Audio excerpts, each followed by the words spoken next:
ಮೊದಲನೇದಾಗಿ ಹಾಲಿ ಮಂತ್ರಿಗಳಾಗಿದ್ದಂಥ ಡಾಕ್ಟರ್ ಸುಧಾಕರ್ ಅವರು ಸಹಕಾರ ಕ್ಷೇತ್ರದಲ್ಲಿ ಸಹಕಾರ ಜಿಲ್ಲಾ ಬ್ಯಾಂಕು, ಅಪೆಕ್ಸ್ ಬ್ಯಾಂಕ್ಗಳಲ್ಲಿ ಸೇವೆಯನ್ನು ಸಲ್ಲಿಸಿದಂಥವರು. ಅದರಲ್ಲೂ ಕೂಡ ನನ್ನ ಮನೆ ಸದಾಶಿವನ 13 ಮೇನಲ್ಲೇ ಒಂದು ಮನೆಯನ್ನು ಕ್ರಯಕ್ಕೆ ಪಡೆದು ರೆನೋವೇಷನ್ ಮಾಡಿ ತುಂಬ ಸುಂದರವಾಗಿ ಮಾಡಿದರು. ಆ ಸುಂದರವಾಗಿ ಮಾಡಿ ಸುಮಾರು ಒಂದು 3 ತಿಂಗಳು ಆಗಿಲ್ಲ. ನಮ್ಮನ್ನು ಕರ್ಕೊಂಡೋಗಿ ಯಾವಾಗಲೂ ಕೂಡ ಸಾಯಂಕಾಲ ರಾತ್ರಿ ವಾಕ್ ಮಾಡ್ತಾ ಇರೋರು ಮೊಬೈಲ್ ಹಿಡ್ಕೊಂಡು. ಅವ್ರು ಛಲಗಾರ, ಜನಸಂಖ್ಯೆ ಕಡಿಮೆ ಇದ್ದಂಥ ಕ್ಷೇತ್ರದಲ್ಲಿ ಒಬ್ಬ ಶಾಸಕನಾಗಿ ಗೆಲ್ತಕ್ಕಂಥ ಒಬ್ಬ ಶಾಸಕ, ನಾನು ಗೆದ್ದು ಬರ್ತೀನಿ ಗೌಡ್ರಿ ನೋಡ್ರಿ ಅಂತ ಹೇಳ್ತಕ್ಕಂಥ ಛಲ ಅವ್ರಿಗಿತ್ತು. ಯಾಕೆ ಅಂತ ಹೇಳಿದ್ರೆ ಎಲ್ಲ ಜನರ ಪ್ರೀತಿ ವಿಶ್ವಾಸವನ್ನು ಗಳಿಸಿದಂಥ ಆ ಸುಧಾಕರ್ ಅವರು, ಅವರ ಸಾವು ನಮಗೆ ದಿವಾಲು ಕೂಡ ನಿರಂತರವಾದಂಥ ಸ್ನೇಹಿತನ ಕಳ್ಕೊಂಡಿದ್ದೇನೆ ಅಂತಕ್ಕಂಥ ದುಃಖ ಆಗ್ತದೆ. ವೆಂಕಟಪ್ಪನವರು ಕೂಡ ಅಷ್ಟೇ, ಎಲ್ಲ ಸಮಾಜ ಎಲ್ಲ ಜಾತಿ ದಕ್ಷತೆಯಿಂದ ಮಂತ್ರಿಗಿರಿ ಆಗಲಿ ಶಾಸಕಸ್ಥನಾಗಲಿ ಅವ್ರು ಯಾವುದೂ ಕೂಡ ಎದುರದೆ ಧೈರ್ಯವಂತರಾಗಿ ಸೇವೆಯನ್ನು ಸಲ್ಲಿಸಿದಂಥವ್ರು ವೆಂಕಟಪ್ಪನವರು. ರಾಮಚಂದ್ರೇಗೌಡರು ಅಂತೂ ಈಗಾಗಲೇ ಇವರು ಹೇಳ್ದಂಗೆ ಬಿಜೆಪಿ ಅಂದರೆ ರಾಮಚಂದ್ರೇಗೌಡರು ಅಂತಲೇ ಗೊತ್ತಾದ್ದು ರಾಜ್ಯಕ್ಕೆ. ಅಷ್ಟರ ಮಟ್ಟಿಗೆ ಬಿಜೆಪಿಗೆ ಅಪಾರವಾದಂಥ ಕೊಡುಗೆಯನ್ನು ಕೊಟ್ಟಂಥವರು. ನೇರವಾದ ನಡೆ, ಸರಳವಾದಂಥ ವ್ಯಕ್ತಿತ್ವ, ಕಠಿಣವಾದಂಥ ನುಡಿಗಳು. ಯಾರೇ ಆದರೂ ಕೂಡ ನೇರವಾದ ನಡೆದಂಥ ರಾಜಕಾರಣಿಗಳಿಲ್ಲ. ಅಂಥ ವ್ಯಕ್ತಿತ್ವ ಹೊಂದಿದಂಥ ರಾಮಚಂದ್ರೇಗೌಡರು ಕೂಡ ಇವತ್ತು ನಮ್ಮ ಮುಂದೆ ಇಲ್ಲ.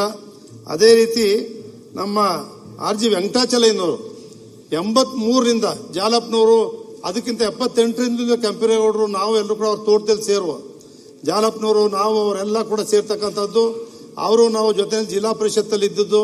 ವೆಂಕಟಾಚಲಯ್ಯನವರು ಅದೇ ಸರಳವಾದಂಥ ಜಾಲಪ್ಪನವರ ನಾಯಕತ್ವವನ್ನು ನಿಷ್ಠೆಯಿಂದ ನೆಚ್ಚಿ ಬೆಳೆದಂಥ ಮಹಾನ್ ವ್ಯಕ್ತಿತ್ವ ಹೊಂದಿದಂಥ ವೆಂಕಟಾಚಲಯ್ಯನವರು. ಅದೇ ರೀತಿ S. ಕೃಷ್ಣಪ್ಪನವರು, ನಾನು ಜಿಲ್ಲಾ ಪರಿಷತ್ತಲ್ಲಿ 87ರಲ್ಲಿ ಲೀಡರ್ ಇದ್ದೆ. ಅವರು ನಮ್ಮ ಜೊತೆ ಶಾಸಕರಾಗಿ, ಆಗ ಎಲ್ಲ ಶಾಸಕರು ಕೂಡ ಭಾಗವಹಿಸ್ತಾ ಇದ್ರು ಜಿಲ್ಲಾ ಪರಿಷತ್ತಲ್ಲಿ. ಆ ಟೈಮಲ್ಲಿ ಆವಾಗಿಂದಲೂ ಕೂಡ ಒಳ್ಳೆ ನಗರಸಭೆ ಅಧ್ಯಕ್ಷರಾಗಿ ಬನ್ನೂರು ಕ್ಷೇತ್ರಕ್ಕೆ ಅಪಾರವಾದಂಥ ಸೇವೆಯನ್ನು ಸಲ್ಲಿಸಿದಂಥ ನೇರ ನಡೆ ನುಡಿದಂಥ ಕೃಷ್ಣಪ್ಪನವರು ಕೂಡ ನಿನ್ನೆ ತಾನೇ ನಿಧನರಾಗಿದ್ದಾರೆ.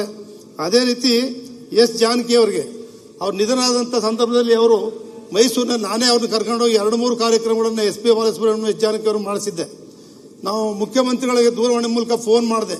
S. ಜಾನಕಿ ಅವರಿಗೆ ನಿಧನರಾದರು ಅಂತ ಕೂಡಲೇ ಅವಾಗ ನಮ್ಮ ಡಾಕ್ಟರ್ ಯತೀಂದ್ರ ಅವರು ಉಸ್ತುವಾರಿ ಮಂತ್ರಿಗಳು ಅವ್ರನ್ನ ಕಳಿಸಿ ಸರ್ಕಾರದ ಬೆಂಬಲದೊಡನೆ ಅವರ ಅಂತ್ಯ ಸಂಸ್ಕಾರ S. ಜಾನಕಿ ಅವ್ರದ್ದು ಆಯಿತು ಅಂತ ಹೇಳಿದ್ರೆ 17 ಭಾಷೆಗಳು, ಈ ಸುಮಾರು 40-50 ಸಾವಿರ ಹಾಡುಗಳು, ಅವರು ಎಲ್ಲ ಭಾಷೆಗಳಲ್ಲೂ ಕೂಡ ಆಡಿದಂಥ ಮಹಾನ್ ಗಾನ ಕೋಗಿಲೆ, ಗಾನ ವಿಶಾರದೆ ಅಂತ S. ಜಾನಕಿ ಅವರು ಸದಾ ಎಲ್ಲರ ಮನಸ್ಸಲ್ಲೂ ಕೂಡ ಉಳಿದಿರ್ತಕ್ಕಂಥ ಜಾನಕಿಯವ್ರನ್ನೂ ಕೂಡ ಸಂದರ್ಭದಲ್ಲಿ ನಾವು ನೆನೆಸಿದ್ದೇವೆ.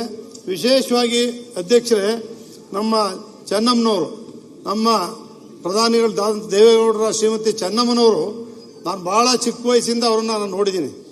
ಯಾವಾಗ ಹೋದರೂ ಕೂಡ ಅವ್ರು ಊಟ ಮಾಡದೆ ಕಳಿಸ್ತಾ ಇರಲಿಲ್ಲ. ಹೋದ ಕೂಡಲೇ ಕೇಳ್ತಿದ್ದೇನು ಅಂತ ಹೇಳಿದ್ರೆ ಮನೆಯವ್ರು ಹೆಂಗಿದ್ದಾರೆ, ಚೆನ್ನಾಗಿದ್ದಾರಾ, ಊಟ ಮಾಡಿದ್ರ, ಇದೇ ಅವ್ರು ಕೇಳ್ತಾ ಇದ್ದದ್ದು. ಒಂದು ಬಾರಿ ಉದಾಹರಣೆಗೆ ಏನಾಯ್ತದೆ ಅಧ್ಯಕ್ಷರೇ, ನಾನು ಜಿಲ್ಲಾ ಪರಿಷತ್ ಅಧ್ಯಕ್ಷ ಇದ್ದೆ. ಅವ್ರ ತಮ್ಮ ಪುಟ್ಟಸ್ವಾಮಣ್ಣ ಅಂತೇಳಿ ಅವರು ಅಧ್ಯಕ್ಷ ಇದ್ದೆ ಹಾಸನ ಜಿಲ್ಲೆಯಲ್ಲಿ. ನಾನು ಚಾಮರಾಜನಗರ ಮೈಸೂರು ಜಿಲ್ಲೆ ಜಿಲ್ಲಾ ಪಂಚಾಯತ್ ಅಧ್ಯಕ್ಷ ಇದ್ದರೆ ಹಾಸನ ಜಿಲ್ಲೆ ಅಧ್ಯಕ್ಷ ಪುಟ್ಟಸ್ವಾಮಣ್ಣ ಇದ್ರು. ನಾನು 29 ಜಿಲ್ಲಾ ಪಂಚಾಯತ್ ಅಧ್ಯಕ್ಷಗಳ ಅಸೋಸಿಯೇಷನ್ ಅಧ್ಯಕ್ಷ ಇದ್ದೆ. 29 ಜನನೂ ಕೂಡ ಡೆಲ್ಲಿ ಕರ್ಕೊಂಡು ಹೋಗಿದ್ದೆ. ಮಾಜಿ ಪ್ರಧಾನಿಯಾಗಿದ್ದರು ದೇವೇಗೌಡರು. ಚೆನ್ನಮ್ಮನವರು ಎಲ್ಲರೂ ಕೂಡ ಊಟ ಬಡಿಸಿ ಸತ್ಕಾರ ಮಾಡಿ ಎಷ್ಟೊಂದು ಪ್ರೀತಿಯಿಂದ ಅವರೆಲ್ಲರೂ ಕೂಡ ಚೆನ್ನಮ್ಮನವ್ರನ್ನ ಪ್ರಧಾನಮಂತ್ರಿಗಳ ಮನೆಗೆ ಬಂದಿದ್ದೀವಿ, ನಾವು ಪ್ರಧಾನಮಂತ್ರಿಗಳ ಮನೆಯಲ್ಲಿ ನಾವು ಊಟ ಮಾಡ್ತೀವಿ ಅಂತ ಗೊತ್ತಿಲ್ಲ ಅಂತೇಳಿ ಇಡೀ ರಾಜ್ಯದ ಜಿಲ್ಲಾ ಪಂಚಾಯತ್ ಅಧ್ಯಕ್ಷಗಳೆಲ್ಲ ಸಂತೋಷಪಟ್ಟು ಬಂದದನ್ನು ನೋಡಿ, ಆ ಗಳಿಗೆಯಲ್ಲಿ ಏನಾಗಿತ್ತು ಅಧ್ಯಕ್ಷ ಅಂತ ಹೇಳಿದ್ರೆ, ನಾವು ಇಲ್ಲಿ ಬರೋದ್ರೊಳಗಡೆ ನಮ್ಮೆಲ್ಲ ಅಧ್ಯಕ್ಷ ಯಾವುದೇ 5 ವರ್ಷಕ್ಕಿತ್ತು, 20 ತಿಂಗಳಿಗೆ ಕಟ್ ಮಾಡಿಬಿಟ್ರು ನಮ್ಮನ್ನ. ಡೆಲ್ಲಿನಲ್ಲಿ ಎಲ್ಲ ಇದ್ದು ಸಂತೋಷದಿಂದ ಊಟ ಮಾಡಿ ದೇವೇಗೌಡರು ಮಾತ್ರ ಬರೋದ್ರೊಳಗಡೆ ನಮ್ಮ ಅವಧಿ 20 ತಿಂಗಳು ಕಟ್ಟಾಗಿತ್ತು ಅಧ್ಯಕ್ಷರೇ. ಚೆನ್ನಮ್ಮನವ್ರ ಮನೆಯಲ್ಲಿ ಇಲ್ಲೇ ರೇವಣ್ಣವ್ರು ಇಲ್ಲೇ ಅವರೇ, ಹೊರಗಡೆ ಹೆಣ್ಮಕ್ಳು ಅವರು ಎಷ್ಟೇ ಇದು ಮಾಡ್ಕೊಂಡು ಕೂಡ ತಾಯಿ ಮನೆ ಬಂದ ಕೂಡಲೇ ಆ ಪ್ರೀತಿ ಅವ್ರಿಗೆ ಮುನ್ಸು ಇಲ್ಲ, ಏನೂ ಇಲ್ಲ, ಅಷ್ಟು ಒಟ್ಟಾಗಿರೋರು. ದೇವೇಗೌಡರು ಹುಡ್ದಬ್ಬಕ್ಕೆ ನಾನು ಮಾಲಾರ್ಪಣೆ ಮಾಡಿ ಗೌರವ ಸಲ್ಲಿಸಕ್ಕೆ ಹೋಗಿದ್ದೆ. ಅವ್ರಿಗೆ ಮಾಲಾರ್ಪಣೆ ಮಾಡಿ ಅಷ್ಟೊತ್ತು ಹುಷಾರು ತಪ್ಪಿದ್ರು, ಕೆಳಗಡೆ ಇದ್ರು. ಅವ್ರಿಗೂ ಶಾಲಾ ಅವರು ತಗೊಂಡೋಗಿ ನಮಸ್ಕಾರ ಮಾಡಿದಾಗ ಕೇಳ್ತಾರೆ, ಊಟ ಮಾಡ್ದಪ್ಪ, ಮನೆಯವರೆಲ್ಲ ಚೆನ್ನಾಗಿದ್ದಾರಪ್ಪ. ನಮ್ಮ ಶೈಲಜಾ ಅವರು, ಅನಸೂಯ ಅವರು ಹೆಣ್ಮಕ್ಳು ಕೂಡ ಇದ್ರು. ಅವ್ರ ಆಶೀರ್ವಾದ ಪಡೆದಾಗ ಅವ್ರು ಯಾವತ್ತೂ ಕೂಡ ಆ ರೀತಿ ಪ್ರತಿಯೊಬ್ಬರನ್ನು ಕೂಡ ಕಂಡಂಥವ್ರು. ಮತ್ತು ಆದರ್ಶ ಮಹಿಳೆ ಜೊತೆಗೆ ಆದರ್ಶ ದಂಪತಿಗಳು ಕೂಡ. ಆ ದೇವೇಗೌಡರಿಗೆ ನಾವೆಲ್ಲರೂ ಕೂಡ ಪತ್ನಿನ ಏನಂತೀವಿ ಅಂದರೆ ಅರ್ಧಾಂಗಿ ಅಂತ ಕರೀತಾರೆ. ದೇವೇಗೌಡರಿಗೆ ಅವರೇ ತುಂಬಾ ಇದ್ದಂಥವ್ರು ಚೆನ್ನಮ್ಮನವರು. ಹಳ್ಳಿಯಿಂದ ರಾಷ್ಟ್ರ ಮಟ್ಟಕ್ಕೂ ಕೂಡ ಎಲ್ಲರೂ ತಲುಪಬೇಕಾದ್ರೆ, ಮಕ್ಕಳು ಸೇವೆ ಸಲ್ಲಿಸಬೇಕಾದ್ರೆ ಅಮ್ಮನ ಕೊಡುಗೆ, ದೈವ ಭಕ್ತಿ, ರಾಜರಾಜೇಶ್ವರಿ ದೇವಸ್ಥಾನ ಪ್ರತಿನಿತ್ಯ ದೇವ್ರ ಮನೆಯಲ್ಲಿ ಬೆಳಿಗ್ಗೆ ಕೂತ್ರೆ ಅವರು ಈಚೆ ಬರ್ತಾ ಇರಲಿಲ್ಲ. ಆ ರೀತಿ ದೈವಭಕ್ತಿ ಆಗಿದಂತ ಚೆನ್ನಮ್ಮನವರ ಒಂದು ದೇವರ ಸೇವೆ ಅವ್ರ ಕುಟುಂಬಕ್ಕೆ ಅಷ್ಟೇ ಅಲ್ಲ, ರಾಷ್ಟ್ರಕ್ಕೆ ರಾಜ್ಯಕ್ಕೆಲ್ಲ ಸಲ್ಲಿದೆ. ದೇವೇಗೌಡರು ಫೋನ್ ಮಾಡ್ತಾರೆ, ಎಲ್ಲಿದೆಯಪ್ಪ ನೀನ್ ಬಾ, ನನ್ನ ಜೊತೆ ಕೂತು ಊಟ ಮಾಡಬೇಕು ಅಂತೇಳಿ. ಚೆನ್ನಮ್ಮನವ್ರು 11ನೇ ದಿವಸನೂ ಕೂಡ ನನ್ನ ಕೈ ಹಿಡ್ಕೊಂಡು ನೀನು ಊಟ ಮಾಡಬೇಕಪ್ಪ ಅಂತ ಹೇಳಿದ್ರು.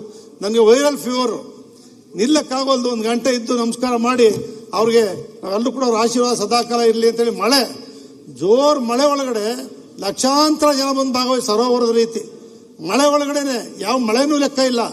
ಆ ರೀತಿಯಾದಂಥ ಒಂದು ಆದರ್ಶ ಮಹಿಳೆ ಚೆನ್ನಮ್ಮನವರು.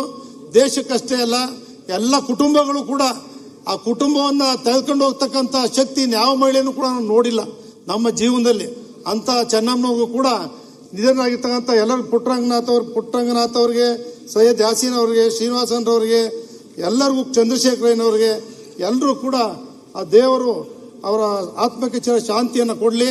ಅವರ ಕುಟುಂಬ ವರ್ಗದವರಿಗೆ ಅಷ್ಟೇ ಅಲ್ಲ, ಅವರ ಎಲ್ಲ ಅಭಿಮಾನಿಗಳು ಕೂಡ ಧೈರ್ಯವನ್ನು ಭರಿಸ್ತಕ್ಕಂಥ, ದುಃಖವನ್ನು ಭರಿಸ್ತಕ್ಕಂಥ ಶಕ್ತಿಯನ್ನು ಕೊಡಲಿ ಅಂತೇಳಿ ಆ ದೇವರಲ್ಲಿ ಪ್ರಾರ್ಥನೆ ಮಾಡ್ತೇನೆ. ನಮಸ್ಕಾರ.